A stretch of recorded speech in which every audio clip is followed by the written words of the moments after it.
Welcome to Limits Exhausted, Texas's personal injury litigation podcast. Hey everyone, welcome into an all-new episode of Limits Exhausted, Texas Injury Litigation Podcast. With attorney Kiernan McAlpine, I am your host, Mike Leon. Kiernan is the founder of McAlpine Law Firm and a board-certified specialist in personal injury trial law by the Texas Board of Legal Specialization. Kiernan has tried more than 40 cases to verdict and is frequently brought in by other attorneys to handle complex, high-exposure litigation involving 18-wheelers, catastrophic injuries, and wrongful death. Today's episode, we're going to be talking about one of the most important judgment calls in serious injury litigation, and that's when a case should settle versus when it needs to be tried.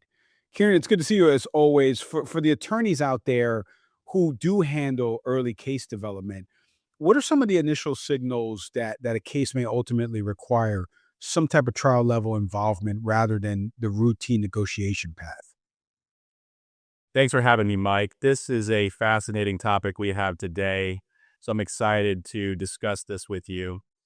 Generally, the things that I would look at, or I would recommend that lawyers look at early on in a case as indicators that a case should be worked up for trial, are the amount of damages relative to the coverage. That's the first big one. In other words, if you've got $200,000 of past economic damages and you've got $1 million policy, you've got past damages that are about 20% of the coverage. So that's more likely a case that would need to be litigated long term. And also cases that involve liability disputes. So the amount of damages relative to coverage and liability disputes are I think, two biggest indicators that a case is going to need to progress along non-routine grounds and be worked up through litigation and worked up for trial in order to get a good outcome for the client. Yeah. Kiernan, in your experience doing this, what have you seen or what tends to happen during written discovery depositions that begins to clarify whether settlement discussions are going to be meaningful or they're just going to simply delay the inevitable, excuse me?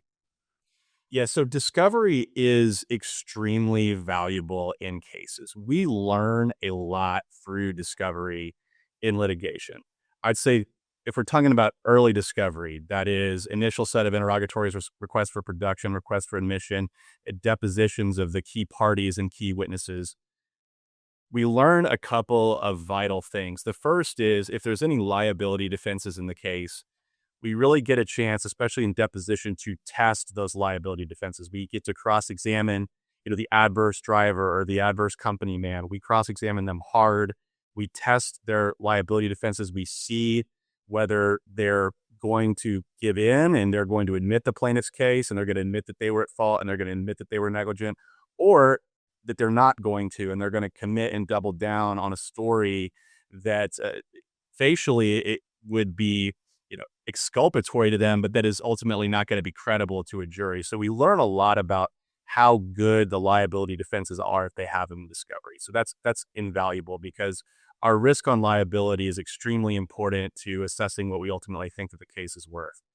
Another thing that happens in early discovery is we give the defense lawyer an opportunity to cross-examine the plaintiff and take the plaintiff's deposition and see how well the plaintiff performs in the role of a witness and advocate on their own behalf for their own damages. Do they seem hurt? Do they seem not hurt? Are they credible? Are they believable? Are they sympathetic? Are they likable? Those things can't really be simulated that well in a written demand letter or correspondence to an insurance company. Those things are definitely top of a defense lawyer's mind when they're taking a plaintiff's deposition and doing their early evaluation of a case in litigation. So those are the areas, kind of tracking what I was saying about the things that are going to make cases need to go to litigation. Early discovery is an opportunity to figure out what's going on with liability. Is there a credible defense or not? Can we demonstrate that it lacks credibility? And also how well the plaintiff is going to do in terms of, being a sympathetic witness who's going to suggest, large damages for a jury. Mm. Can I ask you on a personal front, like how do you assess whether a carrier's evaluation reflects, like, let's say, like the true exposure of the case versus maybe there's a strategic attempt by them to kind of anchor these negotiations and produce this artificially low number? Like, how do you assess that? Here's the trick. You don't. We don't ever really know what the insurance company thinks that a case is worth. They'll never tell us. We don't know how they have their case reserved. We don't know what they want to pay. We don't know what their flinch point is with the proverbial gun against their head, what they'll, cough up under duress. We don't really know any of those things. The kind of methods that we use to internally evaluate the value of a case are different than the methods that we might use to try to predict what the insurance company has done or what they're going to do. And one of the most common questions I get from lawyers that call me and ask for advice and opinions is, I just sent a time settlement demand for limits and they didn't pay it. They blew my Stowers demand. What is the impact of that? And what I tell lawyers is check in with yourself. Ask yourself, did I send the demand because I want them to pay it, or do I send the demand because I want them to not pay it? The closer you are to the latter, the firmer you are going forward, because if they don't pay it, then you've got a big case. You can try to a jury, you can get an excess verdict, you can get a whole bunch more money than they would ever pay in terms of their policy limit. So these are questions that I would encourage anybody to ask themselves as a way to figure out where they're at when they're trying to assess the productiveness of negotiations or assess the way it's being valued on the other side of a case. But ultimately, I think the best thing to do is get clear with yourself and get clear with your client on what you ultimately think that the case is worth. And from there, that's where you have the leverage. Because if they won't pay the number that you think the case is worth or better, then you try the case, confident in your own evaluation. Piggybacking on that, can you, without obviously giving specific details, can you share a past example where a case kind of seemed like it was heading towards resolution, then maybe something with respect to the evidence, experts, it kind of shifted your view and made the trial that necessary path that you had to take? Absolutely. And this happens all the time, more than I think a lot of lawyers might want to admit. And the thing is, case evaluations can change a ton during the course of litigation.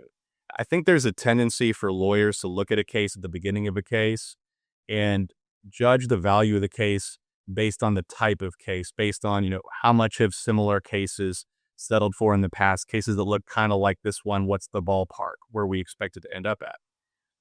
But once you've taken expert depositions, once you have, fleshed out the fact discovery, once you've seen what their defenses are, the case could be worth way more than what you initially thought, just because the experts did, for the defense, gave you far more concessions than you were expecting. These things do absolutely happen, and they should really make a huge difference in what a case is worth. You might have a case that you're wanting to settle for a fraction of what you would ultimately think it was worth with full discovery having taken place. This stuff happens all the time.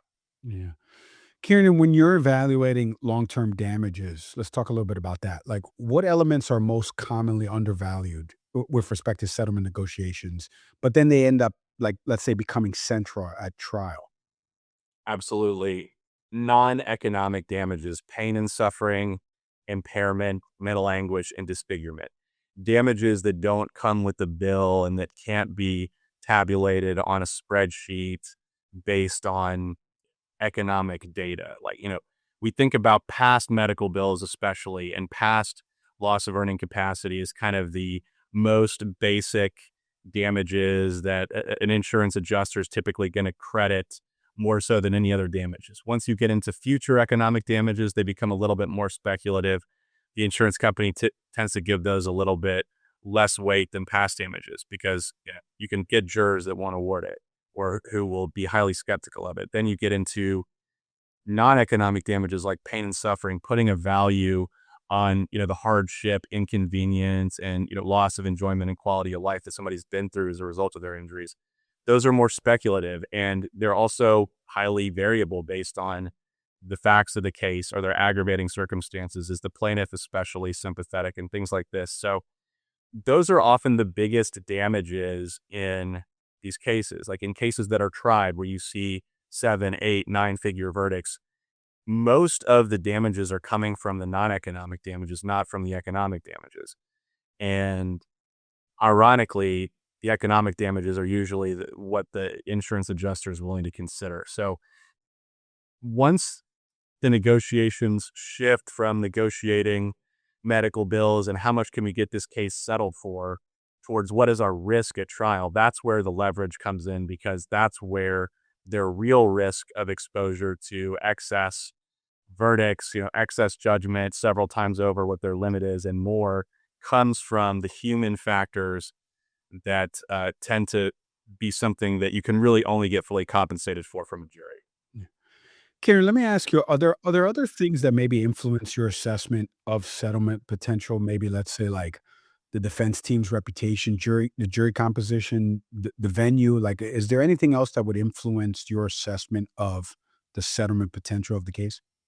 Well, first of all, I would say that all three of the things that you just mentioned definitely should influence a lawyer's perception of whether a case is likely to settle or whether a case is likely to settle for a specific figure or above. I mean, there's defense counsel that you hire for certain kinds of jobs. There's certain lawyers that are, defense counsel, highly aggressive, gung ho trial lawyers that want to try cases that typically find, you know, plaintiffs to be not credible and that are sort of bulldog defense people who are not the people that you want defending a case where there's high exposure, where the defendant definitely did do something wrong. And it's more about how much case. Those lawyers tend to aggravate those kind of cases. So who they hire and when they hire them, have they gone through a previous round of attorneys? These things all say something about where the insurance company is looking to get a case resolved. I mean, in terms of venue, I mean, of course, venue has a huge impact. Different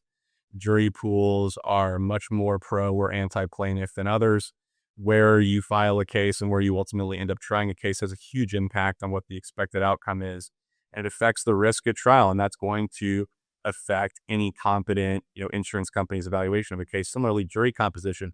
If you get a great jury, you pick a great jury, you've got opportunities to settle the case after the jury's seated, because the defendant is going, and their insurance company is going to realize that there's just a lot more potential for things to go badly for them than for things to go well. And while I, as a lawyer, typically am not a big fan of settling cases during trial, and I typically try not to do it because if they're going to make me go down there, I'm going to want to do it. It is something that should be considered in terms of, prospects for settling a case. Yeah. Can we talk a little bit more about that? Like, as you're preparing a case with trial as like a real possibility, you just mentioned you don't want to like settle in the middle of the trial, but now you're preparing the case for trial. What are some aspects of the case development that start changing immediately on your end? Well, the thing is, Mike, is I typically work up every case like it's going to go to trial, certainly past a certain point. Like, some of what happens in litigation is we file cases sometimes just to get the case out of the hands of the pre-litigation adjuster. The pre-litigation adjuster's job is often just to say no, okay, especially on a higher policy case. Once we filed the case and we started to litigate it, it's going to go into the hands of a litigation adjuster, get a fresh set of eyes on it. They may completely change their tune in terms of what their valuation is of the case relative to what the pre-litigation adjuster did. And so there's opportunities to settle a case sort of after initial discovery has been done, after depositions of the first couple key witnesses have been done. There's another chance to see if the case could resolve. But once that's been done, once the case is, let's say, gone to a mediation, if lawyers have done some initial discovery on a case, they think a case is worth way more than what was ultimately offered in the first mediation, certainly at that point, you got to work up the case like it's going to go to trial. You got to. That's the only way to get a proper settlement if that's going to happen, and it's the only way to ensure that your client gets justice if that's not going to happen. Because sometimes they make mistakes big time, so they may well not have evaluated the case properly, which is why we end up in trial more often than not. Sometimes it's just because it's not about money. Somebody's trying to send a message, make a stance, work on their image. Those things happen, but typically, if the case has, failed pre-litigation negotiation and it's mediated once and it hasn't settled, that's a case that's got to be worked up for trial. Yeah. Karen, as we kind of wrap on this episode and you look across the trials that you've been a part of, are there some patterns, maybe some through lines you've seen in these cases that resolved only after, let's say, like clear trial preparation signaled to that defense team that a verdict was truly on the table? Is there any patterns that you've picked up on? Yeah, it happens like I was getting back to initially, one of the things that I said early on was that the ratio of, let's say, the past economic damages to the size of the policy. If you've got a case that's got $400,000 in past damages and you think the case is worth $750,000 and you're being offered 300, I mean, that's a case where, you know, in the policy's $1 million. That's the kind of case where you got to work that case up for trial, just because the only way that they're going to perceive the full weight of their risk is going to be if the case is positioned to go to trial and has a good chance of actually going, where they do have to roll the dice and ultimately see what a jury has to say about the case. So basically, and if it's a case where, you wanted them to not pay the demand because your damages are so clearly greater than what their insurance policy is, then you can almost forget about negotiating after that point, because at that point, all you're trying to do is just go get a judgment, because you know that the case is worth so much more than what they were insuring it for, and they made a mistake. So those things do happen. But I mean, typically though, especially early on in the case, the more that you want a case to settle, the more that it's likely that it's not going to, and it needs to be worked up so that they understand their full risk. If a case has potential, but you're still wanting them to pay the demand, that's a case that has to be worked out for trial. Yeah. Kieran, it's great stuff as always. Appreciate the time and insights and breaking this down for the audience. Absolutely. Thanks for having me, Mike. And thank you to everyone out there for listening to this installment of Limits Exhausted Texas Injury Litigation Podcast. If you want to learn more, you want to connect with Kiernan and his team over at McAlpine Law Firm, do me a favor, visit McAlpineLaw.com right now. And do me one more favor before you go. Hit like, hit subscribe, leave a review, comment, share the episode with someone who needs to hear it. I'm Mike Leon. We will see everybody next time. Thanks for watching. Be sure to hit that like and subscribe button and leave us a review in the comments.